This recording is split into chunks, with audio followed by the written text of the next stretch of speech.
Hi guys, it's Laura from Green Tree. I am here to give you a quick introduction to March's spice of the month, which is curry. Curry powder, to be specific. Curry powder is a blend. It's not a single spice, so like za'atar that we did last month, you get a number of things mixed together. The history behind curry powder is basically that people liked the curry flavors that they got in India, and it was an easy way to kind of export that flavor. Typically, it's one of those things where people have their own sort of version or blend when it's being made from scratch. It's a lot like taco seasoning, where if you're used to buying it in the packet, you might think it tastes like one specific thing, but you can mix it up yourself from scratch, and there's a lot more variation when you do that. The one that we have chosen for this month, the one that you'll get a sample of if you signed up for that, is the classic curry powder from Frontier. You'll see this is in a bag as we go along. I have quite the collection of random jars that my spices are in, and this one happens to be in the dishwasher. So it's in a bag because I had to pick up some more and my jar is dirty. But this is a not particularly spicy curry blend. It's spiced. There's a lot of spices in it, but it's not particularly hot. Some curries have a lot more of a chili element to them and are quite a bit hotter. Also, if you use the amounts that I recommended in the recipes, you're really not going to get like heat from this. You're just going to get flavor. So every curry blend, like I said, is a little bit different. This one in particular, I'm going to run through the spices that it contains. The only one I didn't have on hand to show you is coriander, because I don't usually keep that in the cupboard by itself. Not sure why, just not one that I use a lot. Maybe we'll dive into it one month. But anyway, I'm going to show you what's in this guy. So obviously it's got turmeric. I mean, this is where the color is coming from in the curry powder. You can see they're almost the same color in the end. There's a number of other things that are brown and yellow that are mixed into this curry powder. So if you're right with them in person, there's a very slight difference, but turmeric is what's going to give it that bright yellow color and what's going to give a really fun color to everything you cook with it as well. We're also going to have, I'm going to go with kind of the savory portion of this first. Turmeric is very earthy and more on the savory end of the spectrum. It also does contain cayenne. These are whole cayenne peppers. Obviously, it's been powdered once it's in the curry. But there's just a hint of this. You're not going to be overwhelmed with heat on this one. There's also mustard, which clearly is in there, you know, as a powder, but it's coming from your yellow mustard seeds. And if you were making curry from scratch, the way to get it would be like, get the whole spices as much as possible, toast them a little bit in a pan, and then grind them as you were going to use it. And that's where you're going to get the most intense flavor. So mustard seeds.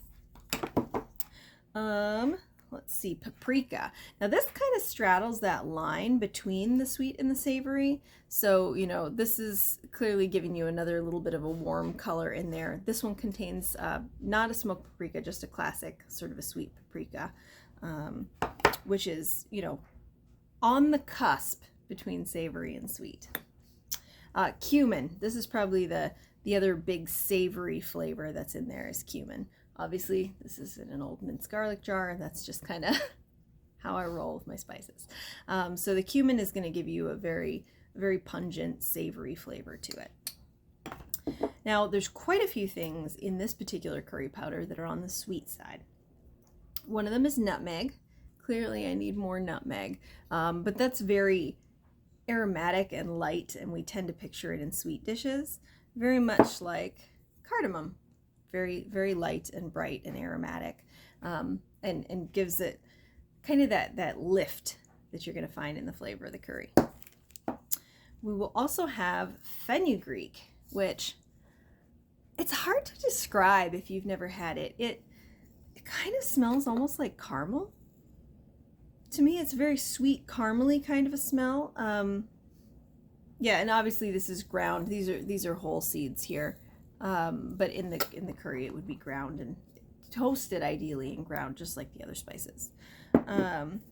Cinnamon, I have it in my little magnetic container there so you can't really see it, but you're probably familiar with cinnamon. And cloves is the last ingredient in here, which is another like really aromatic sweet spice. And again, getting these whole, toasting them and grinding them, that is, you're gonna get so much flavor that way. So those are the ingredients in this particular curry powder, this classic Frontier curry powder. This is not to be confused with their Muchi curry powder, which is much hotter. It has a lot higher percentage of hot peppers in it. So that's what's in this one. Common things you might see in other curry blends would include ginger and garlic, some of the other more savory spices as well. Just depends on what direction they go with the blend. Now, the two recipes that I gave you are both really pretty fast. One of them, the first one, the lamb patties, and you can totally do this with the classic Beyond sausage for a vegan version. It works really well as an alternative to lamb, and the texture is really nice, so you could totally do it with that. You would just cut the casing open, take out the filling, and do the exact same thing as I have you do with the lamb in the recipe. But I'm pairing it with apricots. So these are just regular dried apricots that I used, and they have the sweetness of them along with all of the spices in the curry that are sweet, and then that savory kind of gamey flavor that you get from the lamb really comes out to something rich and interesting and unusual. I really recommend trying it if you have the time, whether you do the vegan version or the lamb version. I think they're both a really nice pairing of that savory, sweet, aromatic spice flavor.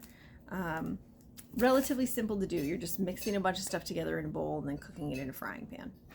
So we're trying to keep it simple this month. I know everybody's tired. We're ready for winter to be over. There's a snowstorm happening outside while I record this. So hopefully these quick, easy recipes will fit the bill this month. And then the other one I actually used potato flakes. I used Bob's Red Mill potato flakes because I did not even want to boil a potato. This is a super kid-friendly recipe that I gave you. It's basically like potato flakes and ricotta with curry. And it's creamy, makes a really nice rich little side dish. I think you could probably fry it in a pan into like little pancakes, but I did not try it. So if you decide to try that, I'd love to know how it turns out. If you are in the mood to boil a potato, 3/4 of a cup of these potato flakes is going to be equivalent to like a large russet potato, or maybe like 2 medium ones. Is going to get you out about the same. It's a recipe that is not it's not super exacting, so you can kind of alter the ratio of potato to ricotta to suit your palate and to suit what you have on hand. So that's my rundown for curry. You can put curry in all sorts of things. I do generally recommend it in savory dishes rather than sweet, but I mean, you can scramble your eggs with curry. When you cook rice on the stove, you can throw in a couple teaspoons of curry, as it's cooking to really impart some beautiful flavor and color. It works well with roasted vegetables, as do many spice blends. You could even get a little creative and try doing like a breakfast taco where you've got your potatoes and then you do like scramble your eggs with the curry and throw in some other more unusual options rather than just putting regular cheese with it. Use a softer cheese like ricotta.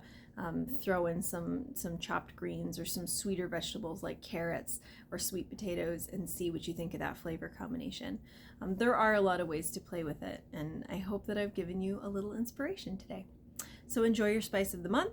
Be careful out there, and we'll see you guys later. Bye-bye.